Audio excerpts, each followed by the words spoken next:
이때 여러분 이 잠은 우리가 흔히 알고 있는 잠이 아니에요. 이때 이 잠은 어떤 잠을 말하냐면 마치 어떤 잠과 같은 잠이냐면 죽은 것과 같은 잠입니다. 죽음과 같은 잠이에요. 어디서 이 잠이라는 단어가 나오냐면 이 타르데마라고 하는 말이 어디서 나오냐면 여러분 하와를 만들 때 어떻게 하죠? 하나님이 아담을 깊이 잠들게 했다 그러죠. 이때 잠은 우리가 자는 잠이 아니에요. 신적 능력에 의해서 강제적으로 재우는 잠입니다. 죽음과 같은 거예요. 무슨 말인지 아시겠죠? 마치 뭐예요? 수술하려고 들어갈 때 내 의지와 상관없이 강제적으로 재우는 잠이에요. 옆에서 누가 아무리 깨워도 알 수 없는 그런 잠. 이 타르데마라고 하는 말은 바로 그런 잠입니다. 이렇게 깊이 죽은 것 같은 존재로 만들고 나신 뒤에 하나님이 무슨 얘기를 해요? 이런 얘기를 해줘요. 400년 동안 너희 후손들이 저 애굽에 가서 종노릇 할 거다. 그리고 이제는 어느 정도 지나면 그들이 다 큰 재물을 가지고 나오게 될 거다. 너는 장수하다가 평안히 조상에게로 돌아갈 것이다. 이런 얘기를 합니다. 그리고 난 뒤에 여러분 어떤 일을 보여요? 17절 읽어볼까요? 17절 같이 읽겠습니다. 시작.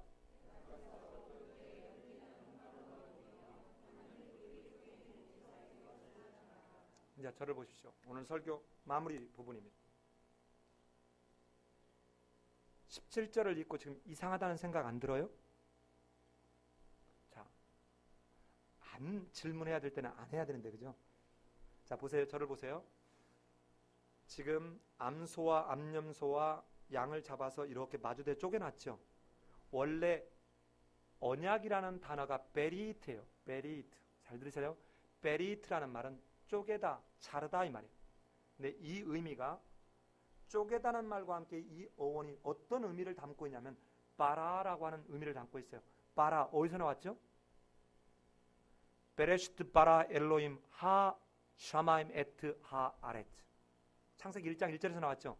창조할 때도 자르고 해서 만드는 거예요. 이처럼 이 언약은 새롭게 뭔가를 하나님이 세울 때 할 때 이 베리트 자르다는 말을 써요. 자, 그런데 이 언약이라는 이 말은 지금 어떤 의미를 담고 있냐면 이 둘이 이렇게 동물을 놓고 동물이 쪼개졌어요. 죽였죠. 두 언약의 당사자가 여기 손을 잡고 이 앞으로 지나가면서 만약에 둘 중에 누구든 언약을 어기면 이 동물이 쪼개지는 것처럼 쪼개질 거야 하는 거예요. 무슨 말인지 아시겠죠? 그런데 17절 다시 읽어봐요. 우리 다시 한번 읽어봅시다. 시작.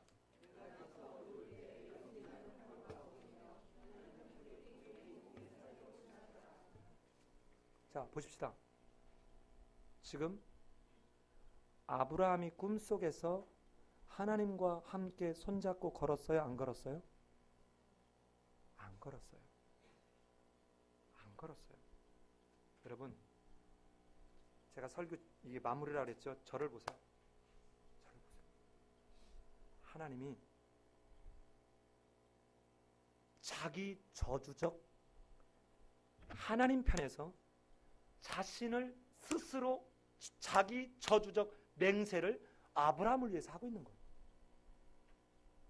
아브라함에게 너 내 손잡고 지나가면서 쪼개라는 것이 아니라 내가 너 이 뭇별처럼 네 자손을 많게 하지 않으면 내가 뭐 하겠다? 쪼개지겠다는 것입니다. 하나님이 그 표징을 달라고 하니까 내가 쪼개지는 그 상황을 두고 너를 맹세한다. 이게 하나님이 아브라함을 향한 하나님의 사랑. 여러분 무지개 언약과는 차원이 하나 더 다른 거예요. 자, 무지개 언약은 뭡니까? 지금 이전에 인간의 악함이 하나님의 심판의 대상이었다면 이 무지개 언약은 인간의 악함이 하나님의 긍휼을 발동시키는 요인, 동인이 된다고 그랬죠? 그런데 오늘 이 말은 그것보다 훨씬 적극적이에요. 무지개 언약보다 훨씬 적극적이에요. 내가 스스로 나를 두고 저주적 맹세를 해서 너와 상관없이 내가 쪼개지겠다는 거예요. 쪼개지겠다는 거예요. 이게 하나님이 아브라함을 향한 주는 지금 한없는 사랑의 고백이고 그 사랑의 표징이에요. 맹세의 표징입니다. 여러분과 나를 향한 아브라함의 후손이 된 여러분과 나를 향한 하나님의 지금 사랑의 고백이에요. 내가 쪼개지겠다는 것입니다. 아브라함은 건너지 않았습니다.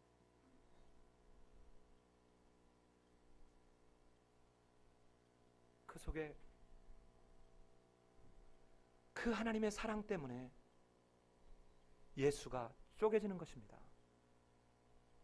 이 아브라함 때 맺었던 그 언약 때문에, 여러분 마태복음 1장 1절 유대인의 왕으로 오신 그분이 누구냐? 아브라함과 누구?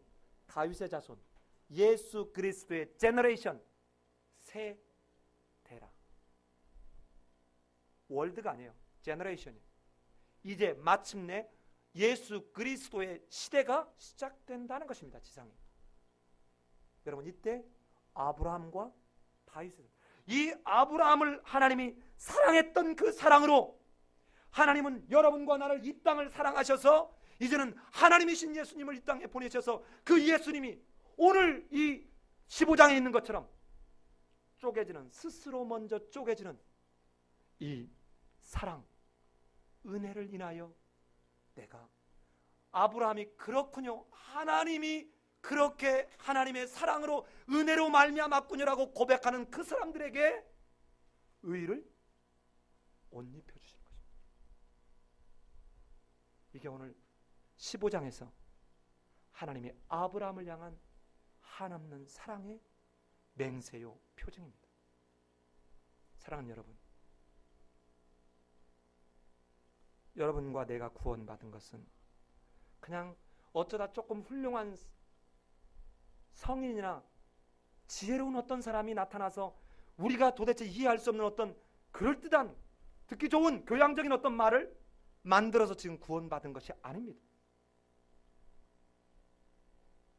이 이후에 어디에도 이와 같은 언약은 존재하지 않습니다.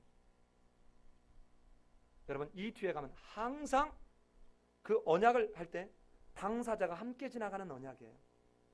그런데 17장의 이 15장의 언약에 반응하는 모습으로 하나님이 다시 뭔가를 하나 줘요. 그게 할례입니다. 그게 할례 언약이에요. 그는 기대하시라. 개봉박두 다음 주를 기대하십시오. 왠지 연속극 같잖아. 저는 이 설교 준비하면서 하나님의 사랑이 내가 자식을 사랑한다, 내 부모를 사랑한다, 이 말할 때 감히 사랑한다라고 말할 수 있는 건가? 내가 막 교회에서 우리 성도님들을 사랑한다라고 말할 때 진짜 사랑한다고 말할 수 있는 건가? 진짜 이 하나님의 이 사랑을 내 온 가슴으로, 내 온 지정의로, 내 영적으로 완벽하게 그 하나님의 사랑을 내가 연합되어 있는 존재일 때만 그렇군요, 하나님의 사랑을 하나님의 사랑이라고 고백할 수 있는 거 아닐까? 사랑하는 여러분, 이 하나님의 사랑을 경험하시기를 바랍니다. 이 하나님의 사랑을 여러분 삶 속에서 확인하시기 바랍니다.